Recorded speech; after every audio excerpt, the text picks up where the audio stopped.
Shopping करने का असली मजा तो सेल में आता है। अब एक हफ्ते की छुट्टी।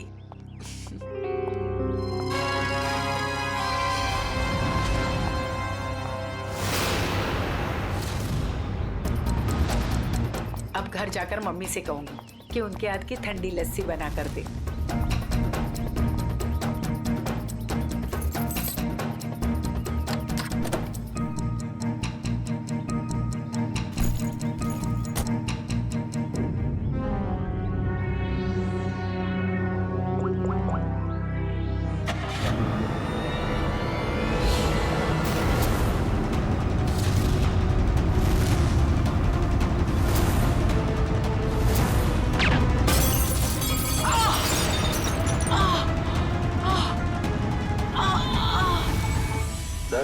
आज आपके लिए बहुत ही बड़ा दिन। आज आपको बिजनेसमैन ऑफ द ईयर का अवार्ड मिलने वाला है। आखिर सर आपने दिखाई दिया कि इंसान मेहनत से ही सफलता के शिखर पर पहुंचता है। क्या बात है सर, आप कुछ खोए खोए से दिख रहे, कोई परेशानी? नहीं, ऐसी कोई बात नहीं है। अच्छा, वो तुमने कुमार की एनुअल रिपोर्ट भिजा दी?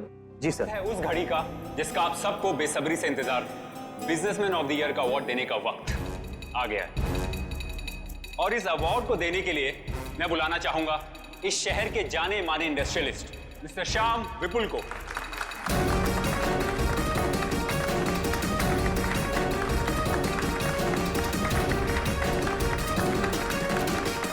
जैसा कि आप सभी जानते हैं, इस साल के बिजनेसमैन ऑफ द ईयर हैं मिस्टर विराज। अब मैं चाहूंगा मिस्टर विराज स्टेज पे आएं और अवार्ड रिसीव करें।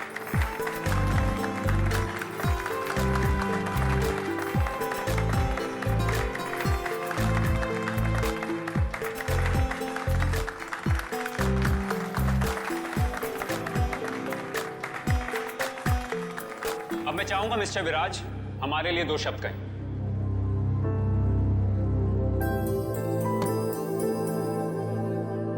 आप सभी का बहुत बहुत शुक्रिया। मैं सिर्फ इतना कहना चाहूंगा कि इंसान अगर चाहे तो मेहनत और ईमानदारी के बल पर जिंदगी में कुछ भी हासिल कर सकता है। इस अवार्ड को जीतने का श्रेय मैं अपने बहुत ही खास अरे ये क्या? अरे गोली चली, निकल यहाँ से। चलो चलो, कहीं हमें ना लग जाए। निकल यहाँ से। विराज, तो विराज क्या हुआ तुम्हें? अभिजीत, गोली तो बाएं तरफ से चली है। बस इसका मतलब गोली चलाने वाला इसके सामने नहीं खड़ा था, साइड से गोली चलाई इसने। अगर ये यहाँ पे खड़ा होके बोल रहा था बाईं तरफ से गोली चली है, सर यहाँ कहीं पे होना चाहिए खूनी को। हाँ, पर यहाँ पर तो दीवार है अभिजीत, मतलब खूनी दीवार के सामने खड़ा था। इन सारे लोगों के बीच में किसी ने तो सुना होगा, देखा होगा गोली चलाते वक्त। ये इधर दीवार पे मेहमान थे इस तरफ? सर 2 या 3। 2 या 3? कितने? सर 3। कौन लोग थे, कुछ याद है आपको? सर गोली की आवाज सुनकर वो लोग भाग गए, जो बचे यहीं बचे हैं। मेहमानों की लिस्ट तो होगी तुम्हारे पास? Yes sir. लाओ। Okay sir. वैसे आप लोगों ने देखा किसी को गोली चलाते हुए? नहीं सर। कमाल है, एक आदमी यहाँ पे गोली चलाता है, इनकी मौत हो जाती है, ना किसी ने कुछ देखा ना सुना। ऐसा कैसे हो सकता है? सर दरअसल हम सबका ध्यान स्टेज पे चल रहे प्रोग्राम पे था, इसलिए गोली कहाँ से आई वो पता ही नहीं चला। हाँ हाँ सचिन, यहाँ पे सारी ग्लासेस बिल्कुल ठीक ठाक है, लेकिन इस ग्लास पे क्रैक है। अभिजीत, ग्लास में क्रैक है, मगर ग्लास खड़ा का खड़ा ही, गिरा नहीं है। ऐसा क्रैक तो तभी आएगा सर, ये ग्लास किसी से टकराए या फिर बहुत जोर की आवाज हो ग्लास के पास। जरूर ये आवाज गोली चलने की है, और वो गोली इसी ग्लास के करीब से ही चली है। पंखे, हाँ आजा। देख, लगता है गोली यहीं से चली है, ग्लास के पास से।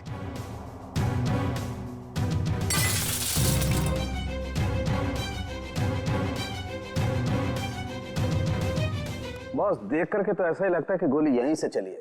फिर भी 100% श्योर होने के लिए मैं अच्छी तरह से चेक कर लेता हूँ। चेक कर ले।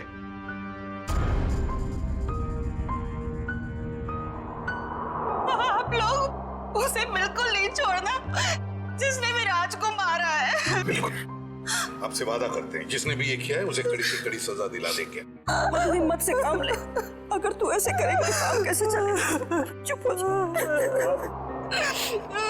सीआईडी से आज तक कोई भी मुझे बच नहीं पाया। आप सर मैं शेखर, विराज का चचेरा भाई। और फिर आप? मेरा नाम आशिका है सर, मैं विराज की वर्षों से बिजनेस पार्टनर हूँ सर। और सर मैं विराज जी का पीए हूँ। तो फिर आप में से किसी को भी किसी भर भी शक है किसने किया होगा ये? नहीं सर, उनकी तो किसी से कोई दुश्मनी नहीं थी। नहीं, दुश्मनी तो थी, नहीं तो कोई खून क्यों करेगा? सर मैं कुछ कहना चाहता हूँ। कहिए। सर विराज जी का आज शाम से बहुत ज्यादा मूड खराब था। खराब मूड? उन्हें तो बिजनेस ऑफ द ईयर का अवार्ड मिला था ना, फिर भी मूड खराब था उनका। इस बात से मैं भी हैरान हूँ, इतने बड़े खुशी के मौके पर उनका मूड बहुत ही ज्यादा चिड़चिड़ा था और फोन कॉल आने के बाद तो उनका गुस्से का पारा बहुत ज्यादा बढ़ गया। किसका फोन कॉल था? सर ये तो नहीं पता, विराज जी किसी से फोन पर बात कर रहे थे। तुम्हारा दिमाग तो ठिकाने पे है, ये क्या बकवास कर रहे हो तुम? तुम्हें डील कैसे कैंसिल कर सकते हो? छोड़ूंगा नहीं मैं तुम्हें। ये सारी बातें हो रही थी सर। आशिका जी, आपको पता है किस डील के बारे में बोल रहे थे? मुझे इस बारे में कुछ नहीं मालूम। अरे ये कैसे हो सकता है कि आपको इस बारे में कुछ भी पता नहीं? आप तो विराज की बिजनेस पार्टनर थी ना, तो आपको तो पता होना ही चाहिए। सर मैं सच कह रही हूँ, ऐसी कोई डील ही नहीं थी जो कैंसिल हुई है। ऐसा कोई डील नहीं था जो कैंसिल हुआ है, ठीक है? अब हम पता लगा लेंगे कौन सा डील था और क्या हुआ था। मयूर सर, विराज का फोन दो।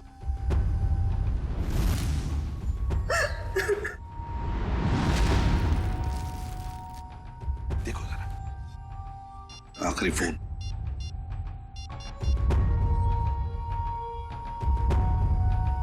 नाम तो लिखा नहीं, अनजान नंबर है। फोन लगा के देखो। फोन बंद आ रहा। फोन बंद आ रहा। अभिजीत, फोन बंद आ रहा है, इसका मतलब है विराज की मौत का जिम्मेदार ये फोन कॉल ही है। पता लगाना पड़ेगा ये फोन नंबर है किसका। मनसा, बेकार की जिद छोड़ दो ना। मम्मा प्लीज समझने की कोशिश करो, मुझे सीआईडी के पास जाना ही होगा, तुमसे मदद लेनी होगी मम्मा। नहीं, मैं तुम्हें नहीं जाने दूंगी। फिर से हमला हो गया तुम पर तो। मम्मा प्लीज, मैं जो कर रही हूँ वो ठीक कर रही हूँ, लेट मी डू इट। हाँ, मैं सीआईडी के पास जा रही हूँ, क्या तुम मेरे साथ चलोगे? ओके। सर, मोबाइल कंपनी वालों से पता चला है कि वो नंबर किसी अर्जुन के नाम पे रजिस्टर्ड है, जो बगोदिया बस्ती में रहता है। लेकिन उसके घर वालों ने बताया कि अर्जुन तो 5 साल पहले मर चुका है। क्या? और उसका सिम कार्ड कौन इस्तेमाल कर रहा है कुछ पता नहीं। तो बड़ा चालाक है ये खुद, कोई भी सुराग नहीं छोड़ रहा है। 5 साल पहले मरे हुए आदमी का सिम कार्ड इस्तेमाल करता है और फिर विराज का खून भी करता है।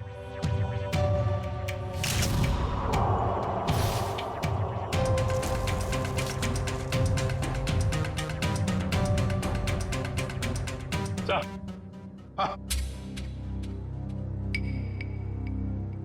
ये देखिए सर, ये देसी कट्टा मिला है इसमें से। लगता है धोनी भागते वक्त गलती से यहाँ गिरा गया। अजीब को नहीं है सर, भाग गया लेकिन हथियार यहीं छोड़ गया हमारे लिए। सर प्लीज हमारी मदद कीजिए, हम बहुत बड़ी मुसीबत में हैं सर। एक मिनट, कौन है आप लोग? सर मेरा नाम मनसा है और ये मेरे बिजनेस पार्टनर है अमन। अच्छा, क्या हुआ बताइए। सर हमें किसी ने मारने की कोशिश की है सर, हमारी जान पे हमला हुआ है। किसने किया हमला तुम लोगों पर? कौन, जानते हो आप लोग?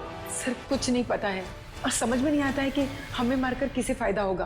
देखिए प्लीज आप घबराइए मत, हम लोग पता लगा लेंगे। अच्छा ये बताइए कि जब आप पे हमला हुआ तो क्या आप लोग साथ साथ थे? नहीं सर, अलग अलग जगहों पे हमला हुआ, मुझ पे मेरे ऑफिस में और मंशा पे शॉपिंग मॉल के पार्किंग लॉट में हुआ सर। जी सर, कल दोपहर को करीब 12 और 1 के बीच में। कल दोपहर को? और आप लोग आज हमारे पास आए हैं? आज? कल क्यों नहीं आए? सर हम घबरा रहे थे सर, बड़ी मुश्किल से हम हिम्मत बटोर के आपके सामने आए सर। अच्छा, जिन लोगों ने आप पे हमला किया उनके चेहरे तो देखे होंगे ना आप लोगों ने? सब कुछ इतना जल्दी हुआ कि मैं ठीक से कुछ देख भी नहीं पाई। और ये देखिए, गोली मेरे बाजू में लगी। बड़ी अजीब बात है, गोली चलाने वाले ने देखा तक नहीं कि गोली निशाने पर लगी है या नहीं।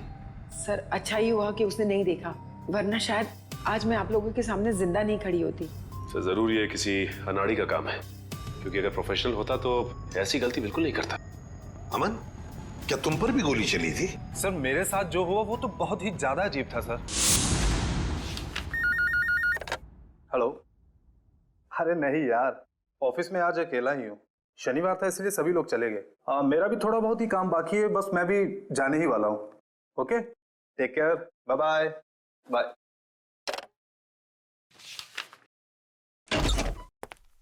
अरे ऑफिस में इस वक्त कौन हो सकता है?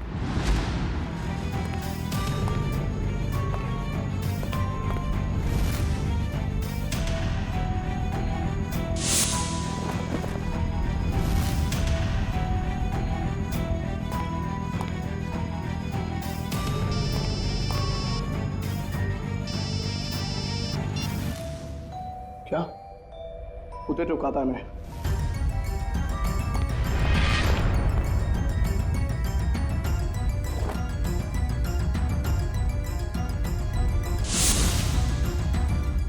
सर गोली मारने वाला बिना गोली मारे ही चला गया। भाई तो सर ये तो बहुत अजीब है। सर जो कुछ भी हुआ, कम से कम मेरी जान तो बच गई सर। नहीं, ये तो बड़ी अच्छी बात हो गई। अब आप लोग हमारी एक मदद कीजिए उनका स्केच बनवाने में। सर स्केच तो बनवा देंगे, मगर ब्यूरो से बाहर जाने से डर लग रहा है सर। कहीं फिर से हम पे हमला हुआ तो? अब आप पर कोई हमला नहीं कर सकता। अब आप लोगों की सुरक्षा की जिम्मेदारी हमारी है। एक बात समझ में नहीं आ रही है, मंशा पर गोली चलाने वाला करीब से गोली चलाता है मंशा पर जानलेवा गोली नहीं चलाता, और जो अमन पर गोली चलाने गया था वो बिना गोली चलाए वापस चला जाता है। ऐसा क्यों? नहीं नहीं नहीं, ये कुछ अलग ही चक्कर है। सर ये रहा स्केच। Thank you. जाओ।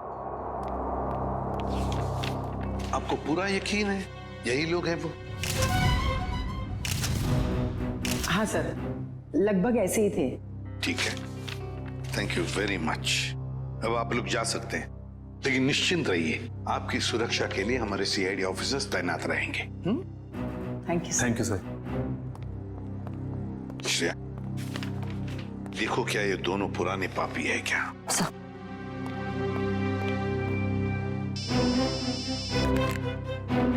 हाँ, सड़क के बोल। गोली उसी टेबल पे से चली थी जिस टेबल पर वो वाइन ग्लास था। ओके, ठीक है सर। हाँ, मिल गया?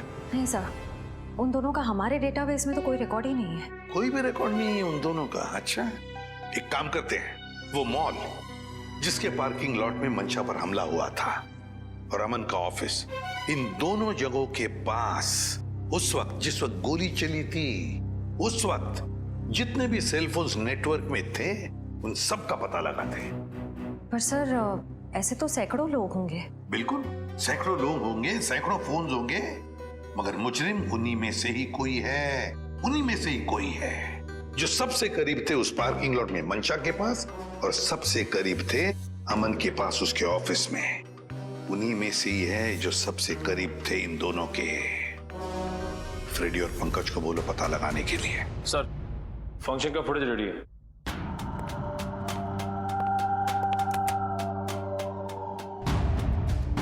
निखिल, अब जूम करो उस टेबल पर जहां से गोली चली थी।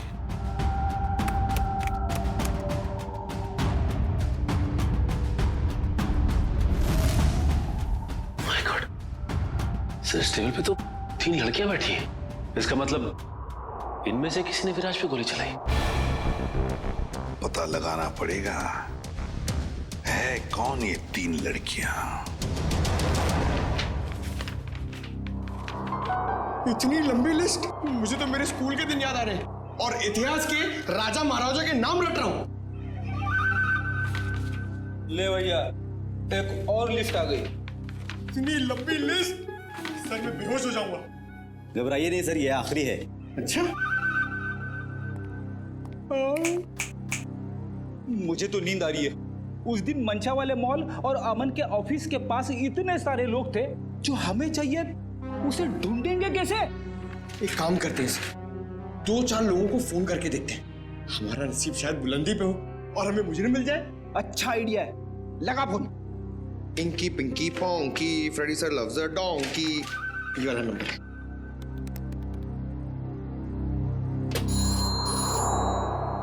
हेलो हेलो, क्या नाम है आपका मैडम? तुम्हें क्यों बताऊं? तुम्हें शर्म नहीं आती? अनजान लड़की को फोन करके परेशान करते हो। अरे नहीं मैडम, आप समझ नहीं रही हैं। अगर तुमने मुझे दोबारा फोन किया ना तो मैं सीआईडी को कंप्लेंट कर दूंगी। मैं खुद सीआईडी से हूँ। और मैं इंडियन क्रिकेट टीम की कैप्टन हूँ। खबरदार जो फोन किया दोबारा। अरे मैडम, आप समझ क्यों नहीं रही हैं? मेरे पति ने कहा ना तुमसे मुझे फोन करके परेशान करने के लिए। जाओ जाके कह दो उसे मैं 1 पैसा दहेज नहीं देने वाली। दहेज?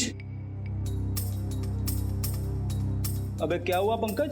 दहेज का नाम सुन के तेरे पूरे शरीर में 440 वोल्ट का करंट क्यों दौड़ने लगा? अरे सर मत पूछिए, दहेज ही तो मेरी दुखती रग है। सर मेरा पुराना जख्म हरा हो गया। अबे मैं कुछ समझा नहीं। सर आप तो जानते ही हैं, मेरे स्कूल के और कॉलेज के जितने भी फ्रेंड्स हैं सबकी शादी हो चुकी है। मैं ही अकेला बचा हूं कुंवारा। पता है क्यों? क्यों? इस दहेज की वजह से। पंकज, एक सीआईडी ऑफिसर होने के बावजूद भी तुझे दहेज चाहिए? छी, कितनी शर्मनाक बात है ये। रुक, मैं अभी एसीपी साहब को फोन करता हूँ। अरे एसीपी सर को क्यों फोन कर रहे हो? मेरी बात तो सुनो, मैं दहेज नहीं मांग रहा हूँ, लड़की वाले दहेज मांगते हैं। मुझसे कहते हैं जब तक मैं दहेज नहीं दूंगा लड़की से मेरी शादी नहीं कराएंगे। इसलिए तो दहेज का नाम सुनते ही मेरे पसीने छूट जाते हैं सर।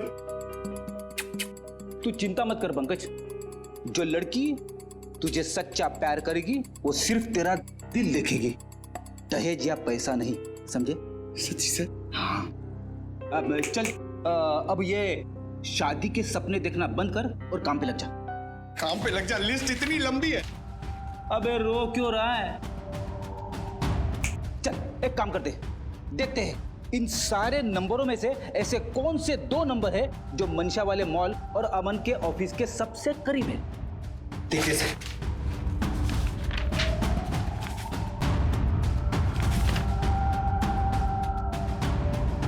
सर ये नंबर देखिए सर।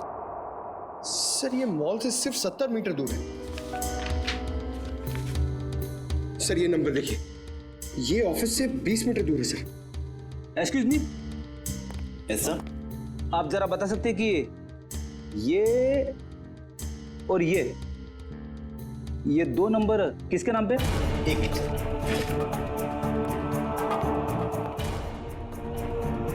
सर अगर आपकी नजर में कोई सुंदर सुशील प्यारी सी लड़की होगी ना सर, तो मुझसे मिलवा दीजिएगा सर। वो क्या है ना, मेरी मॉम चाहती है कि मेरे हाथ जल्दी से जल्दी पीले हो जाए। प्लीज जरा ध्यान रखो। सर एक्सक्यूज मी सर, ये दूसरा वाला नंबर ट्रेस करने में थोड़ा टाइम लगेगा, मगर ये पहला नंबर किसी शीतल कुमार का है। शीतल? मतलब पंकज, उस दिन मंशा को मारने कोई लड़का नहीं बल्कि लड़की आई थी। मंशा ने तो कहा था कि कोई लड़का था। ये केस तो और भी उलझता जा रहा है। एक काम करता हूं, दया सर को फोन करता हूं।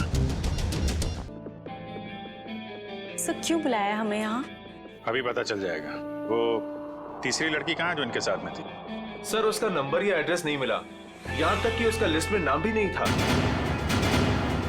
उसका नाम भी नहीं था मेहमानों की लिस्ट में? तो फिर अब ये जरूर किसी और के इनविटेशन पर अंदर घुस गई और विराज पर गोली चलाकर भाग गई। क्या उसने विराज जी को मारा? जी हाँ, और आप दोनों उसके साथ में बैठी थी, तो उसके पास गन थी, आपने देखा कैसे नहीं? सर मेरा सारा ध्यान तो फंक्शन की तरफ था। सर मेरा भी। वाह, तुम दोनों का फंक्शन की तरफ इतना ध्यान था कि तुम्हारे बगल में बैठी हुई लड़की अपना गन निकालती है, निशाना साधती है और गोली चलाकर भाग जाती है, इसका तुम्हें पता भी नहीं था। कैसे मान सकते हैं हम ये? चलिए बताइए, और क्या याद आता है उस लड़की के बारे में? सर उसने एक बड़ा सा बैग रखा था टेबल पे और शायद इसीलिए हमें गन नहीं दिखी। कहाँ पर? सर वो जो टेबल है ना, उस पे जो फूलों का गुलदस्ता पड़ा है, उसी के पास। और वाइन का गिलास बैग के बगल में ही था। जी सर था, और वो उस बैग के साथ कुछ छेड़खानी भी कर रही थी। जरा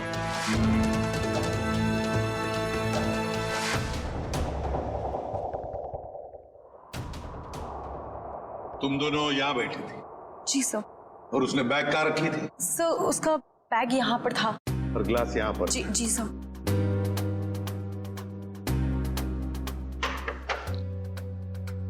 मतलब अभिजीत बैग के अंदर गन छुपा कर रखी थी। वो कह रही थी ना, छेड़छाड़ कर रही थी बैग के साथ। निशाना साधा उसने और गोली चला दी। सर उसका चेहरा तो हम देख ही चुके हैं, उसकी फोटो टेलीविजन और अखबारों में दे दें सर? हाँ, मगर उससे पहले अभिजीत सीसीटीवी फुटेज चेक करो। सर ये जो दोनों कैमरास हैं ये फंक्शन हॉल के अंदर के हैं और ये मेन गेट का।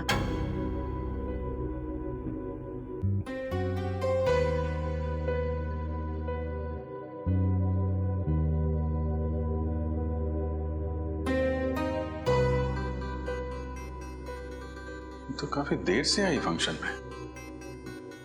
अब जरा ये मेन गेट वाला दिखाना। जी सर। सर ये तो टैक्सी में आई है। टैक्सी में? एक मिनट जरा इसको रिवाइंड करो, फिर से चलाना। पॉज। अब जरा ये नंबर प्लेट है ना टैक्सी का, उस पर जूम करो।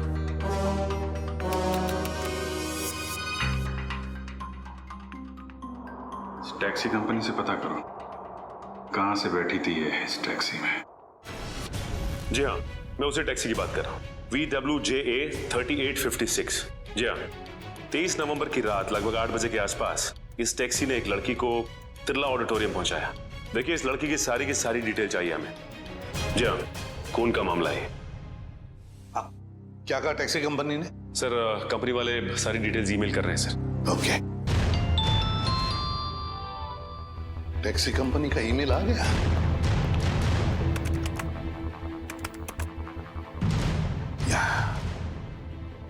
ये रहा उनका मुंबई का रोड मैप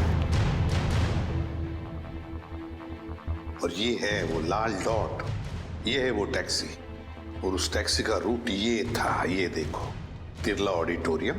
मतलब उस लड़की ने टैक्सी ज्वाला रोड से पकड़ी है, ज्वाला रोड से। बहुत होशियार है लड़की सर, इसने टैक्सी अपने घर पे नहीं बुलाई बल्कि भीड़ भाड़ वाली रोड पे बुलाई। लगता है इस लड़की का घर ज्वाला रोड के आसपास ही होगा। निखिल, काम करो तुम और जयवंती, जाओ ज्वाला रोड जाओ और अच्छी तरह से पूछताछ करो।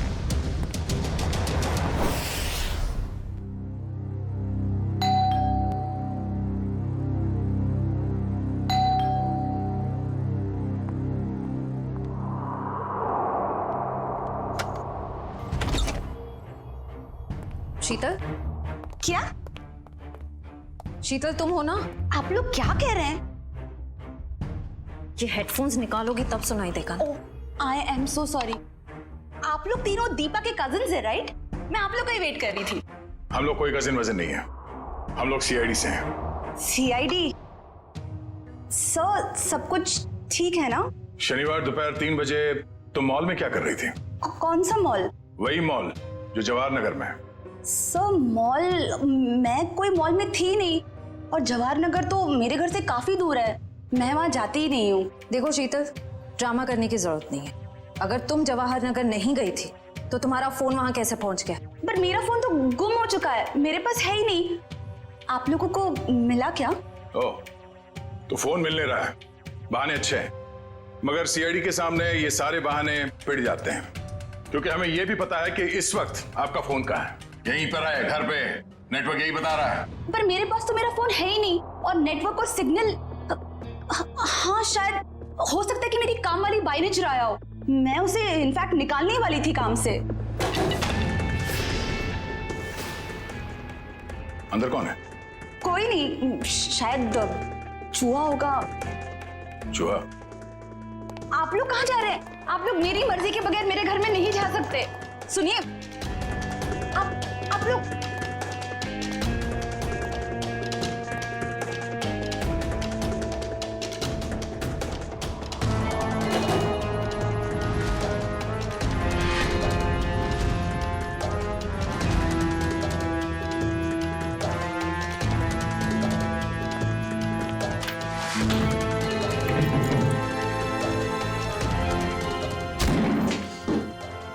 शर्म नहीं आती? ऐसे कैसे अंदर घुसे चले आते हो?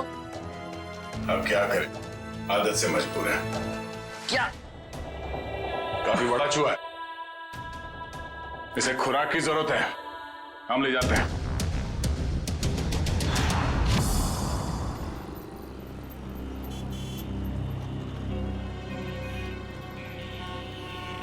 रॉम टैक्सी में यहाँ से बैठी होगी वो, लेकिन उसे टैक्सी यहाँ से क्यों पकड़ी होगी, कहीं और से क्यों नहीं? यही समझ में नहीं आ रहा है। देख भाई निखिल, तेरी समझदारी जरा मैं हिला देती हूँ। तुझे पता है, एक आदमी जब सज-धज जाता है तो वो बाहर टहलने निकल पड़ता है। सजने के बाद टहलने क्यों लगता है? डिपेंड करता है, अगर जवान बच्चा हो तो कुड़ियों छुड़ियों पे लाइन मारने निकल पड़ता है, और अगर बुजुर्ग हो तो खुशी में निकल पड़ता है। लेकिन औरतों और लड़कियों का ऐसा नहीं होता, तुझे नहीं पता? नहीं। लड़कियों के बारे में कुछ तो पता होगा। वो कुछ भी नहीं पता? नहीं। शर्मा क्यों रहा है? नहीं वो देख, लड़की या औरत जब एक बार तैयार हो जाती है तो वो ज्यादा दूर तक नहीं जाती, मतलब नहीं जाती, जा ही नहीं सकती। मतलब ये कि वो जहाँ तैयार हुई है, टैक्सी भी उसने वही बुलाई होगी। मतलब घर के आसपास? बिल्कुल, देखा था ना वीडियो में, कितनी सजी धजी हुई थी। अब इतना मेकअप और लिपस्टिक उसने होटल में बैठ के नहीं किया, घर पे किया होगा। उसका घर यहीं कहीं आसपास होना चाहिए। अब एक बात मैं आपको बताता हूँ। लड़कियों के बारे में? नहीं, बंदा जा रहता है, अक्सर दवाई वगैरह वहीं आसपास से लेता है। होशियार है तू। वो तो चल ढूंढी उसे। Excuse me. जी, हमें कुछ चाहिए। प्रिस्क्रिप्शन दिखाओ। ये क्या है? ये प्रिस्क्रिप्शन है। ध्यान से देखो जरा। बात क्या है? देखो, हम सीआईडी से हैं। ये फोटो ध्यान से देखो और बताओ, तुमने पहले इसे कहीं देखा है? तो मेरी? ये तो मेरी। नहीं, मेरी कुछ नहीं लगती। ये तो वही है ना? अरे देखना, ये वही है ना? अरे हाँ, ये तो वही है 11 नंबर बंगले वाली। 11 नंबर वाली? हाँ, 11 नंबर पे रहती है, घर से फोन करती है। बहुत बार घर पे दवाई भेजी हमने इसकी। क्यों, बीमार है क्या? नहीं, हट्टी कट्टी है। 11 नंबर वाली।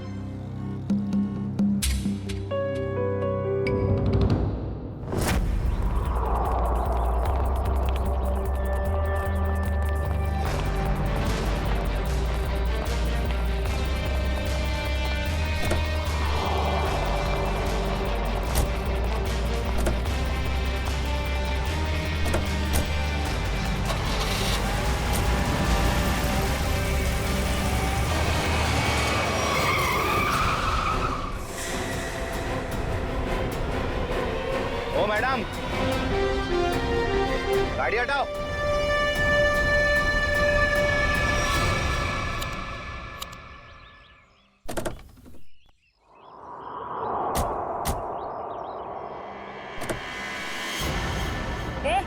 क्या बदतमीजी है?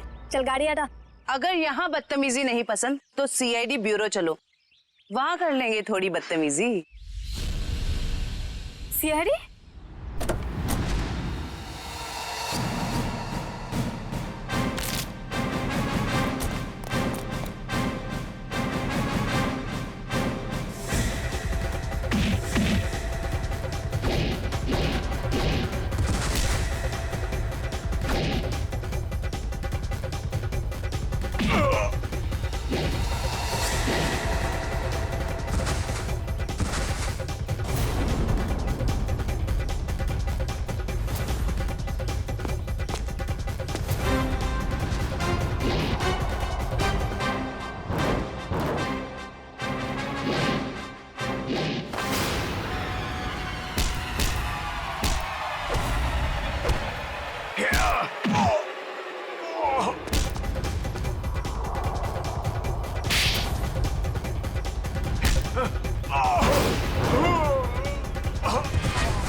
सब प्लीज मुझे जाने दीजिए, मेरी कोई गलती नहीं है। चुप! पैसे लेकर लोगों को मारते और कहते हो तुमने कुछ नहीं किया? किसने कहा था तुम्हें मंशा और अमन को मारने के लिए? प्रीतम ने। कौन प्रीतम? वो बड़ी पार्टियों से सुपारी का कॉन्ट्रैक्ट लेता है और हम जैसे लोगों में बांट देता है। मुझे मंशा को मारने के लिए कहा था उसने, और मेरे दोस्त रिंकू को अमन की सुपारी दी थी। मतलब पैसे लेकर लोगों को मारने का पूरा नेटवर्क ये प्रीतम चलाता है। और फिर मंशा और अमन को मारने के लिए प्रीतम को किसने कहा? प्रीतम को किसने कॉन्ट्रैक्ट दिया था? सब विराज थे।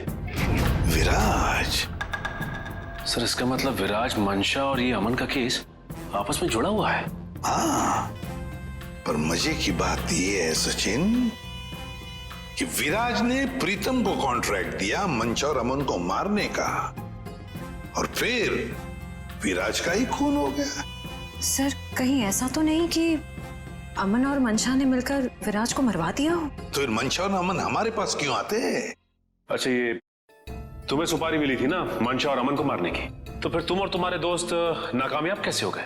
नाकामयाब नहीं हुए थे सर, प्रीतम ने आखिरी वक्त पर सुपारी कैंसिल कर दी थी। प्रीतम ने आखिरी वक्त इन दोनों को मारने का प्लान ही कैंसिल कर दिया? क्यों? ये चक्कर क्या है? मुझे तो लगता है विराज की मौत के पीछे इस प्रीतम का हाथ है। दीपिका। जी सर। तुम्हें विराज को मारने के लिए किसने कहा था? प्रीतम ने। प्रीतम ने? सर मगर प्रीतम को किसने कहा होगा विराज को मारने के लिए? वो भी पता चल जाएगा निखिल। सर मुझे कितनी देर यहाँ रुकना पड़ेगा? क्या मैं घर जा सकती हूँ? क्यों? ऐसा कौन सा अच्छा काम किया है जो तुम्हें हम जाने दें? एक खूनी को बचाने की कोशिश की है तुमने, समझे? सर मैं इलेश से प्यार करती हूँ, इसलिए भाग गई थी। तो कौन सा बड़ा काम किया इलेश से प्यार करके? इसे बचाने की कोशिश की तुमने, उसे तो सजा होगी, मगर तुम्हें भी होगी सजा। चले जाओ इसे। चलो। इलेश, तुम्हारे पास प्रीतम का नंबर और एड्रेस तो होगा ना? सर मेरी बात प्रीतम से कभी डायरेक्ट हुई नहीं, हमेशा उसकी सेक्रेटरी जिया से ही बात होती थी। दीपिका, तुम्हारे पास नंबर है प्रीतम का? नहीं, मेरी बात हमेशा उसकी सेक्रेटरी जिया से होती थी। तो फिर सेक्रेटरी जिया का नंबर दो हमें। सर कोई एक नंबर हो तो बताएं, हमेशा नए नए नंबर से फोन करती थी वो। और हाँ, किसे बात है उसकी सारी जानकारी एक लिफाफे में डालकर घर के बाहर रखती थी। नए नए नंबरों से फोन करती थी। बड़ी चालाक समझती है ये अपने आप को सेक्रेटरी जिया, लेकिन उसे पता नहीं अब उसका पाला पड़ा है हमसे, सीआईडी से। अब ज्यादा देर बच नहीं सकती वो। जिया ने जिन जिन नंबरों से तुम्हें फोन किया है वो सारे के सारे नंबर चाहिए हमें अभी, इसी वक्त।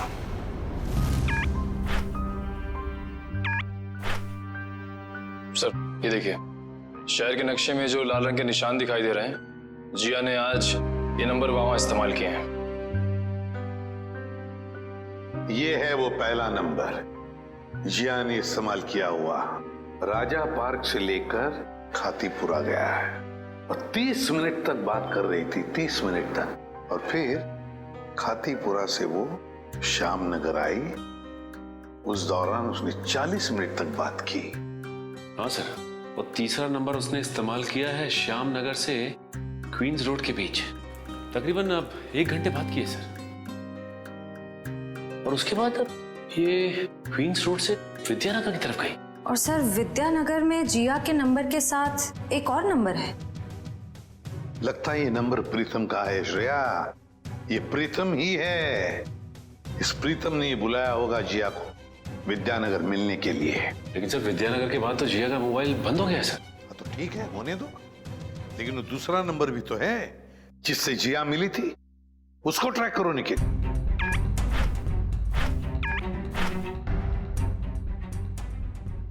सर फिलहाल ये नंबर सिविल लाइन के किसी बंगलो में है, bungalow number 17। Civil lines bungalow number 17। Jiya, तेरी साड़ी तो बहुत अच्छी लग रही है, कहाँ से खरीदी? स्पेशली ऑर्डर देके बनवाई है, डिजाइनर है। वाह जिया, तेरी चॉइस को तो मानना पड़ेगा। 1 मिनट। मेरा एक बहुत पुराना दुश्मन है, मुझे उसे मरवाना है, दाम जो भी चल लग जाए। लगता है किसी आशिक का फोन आया है। मैं प्रीतम जी की सेक्रेटरी बोल रही हूँ। आपका संदेश उन तक पहुँचा दूंगी। 10 लाख लगेंगे। अरे 20 लाख दूंगा, लेकिन वो बचना नहीं चाहिए। बहुत नफरत करते हैं उनसे। ऐसा क्या बिगाड़ा है आपका? मिल के बताता हूँ आपको। लगता है दरवाजे पे कोई आया है। मैं आपको थोड़ी देर में कॉल करती हूँ। आप? नहीं, वो मैं ही हूँ। आपसे मुलाकात भी हो गई। आप कौन है? वैसे तो मेरा नाम अभिजीत है। लोग मुझे सीनियर इंस्पेक्टर अभिजीत के नाम से जानते हैं। सीआईडी में काम करता हूँ। आप किस नाम से बुलाना पसंद करेंगी? सीआईडी का यहाँ क्या काम? अरे फोन पे बताया ना आपको। अच्छा वो, मुझे लगा कोई मजाक कर रहा है तो मैं भी मजाक करने लग गई। सुपारी का लेन देन तुम्हें मजाक लगता है? जिया, ये सब क्या चल रहा है? सॉरी गर्ल्स, पार्टी खत्म हो गई है, आप लोग जा सकती हैं। Thank you very much. चलिए चलिए। चलो चलो। आप सोच भी नहीं सकती आप कितनी बड़ी मुसीबत में फंस गई हैं। देखिए, मैं प्रीतम के लिए काम करती हूँ, लेकिन मैंने आज तक उसे नहीं देखा। वाह सर, अभी तक ये कह रही थी कि प्रीतम को जानती नहीं है, अब कह रही है देखा नहीं है। ऐसा ना हो थोड़ी देर के बाद ये कहें कि ये खुद प्रीतम है। अरे मैं ऐसा क्यों कहूंगी? मैं प्रीतम नहीं हूँ, मैं तो जिया हूँ। जरा आईडी दिखाइए अपना। ID card?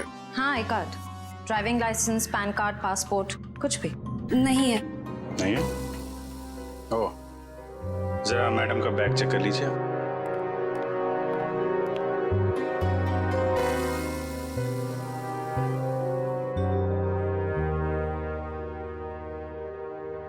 सर, इस खूबसूरत चेहरे का नाम है प्रीतम योगिता। अच्छा, तो आप प्रीतम हैं? भाग के कहाँ जा रही हो? पहले अपने चेहरे का मेकअप तो करवा लो।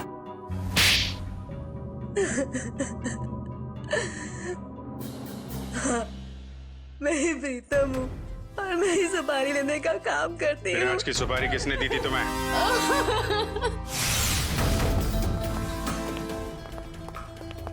माफ कीजिएगा, ऐसे ही चले आए। क्या करते, काम बहुत जरूरी था। आपने दीपिका को गिरफ्तार कर लिया? जी, सीआईडी से वो बच नहीं पाई। लेकिन उसने ऐसा क्यों किया? विराज ने उसका क्या बिगाड़ा था? नहीं, विराज ने दीपिका का कुछ नहीं बिगाड़ा था। तो उसने मेरे भाई को क्यों मारा? क्योंकि किसी ने सुपारी दी थी दीपिका को विराज को मारने की। विराज की सुपारी? लेकिन विराज की सुपारी किसने दी? एक ऐसे इंसान ने दी जो इस वक्त यहाँ मौजूद है हमारे बीच में, और जो विराज की मौत पे मगरमच्छ के आंसू बहा रहा था। कौन? हाँ? शेखर, तो भागने दौड़ने का बहुत शौक है आपको? हमारी जेल के बाहर एक बहुत बड़ा मैदान है, वहां आपका ये शौक पूरा हो जाएगा।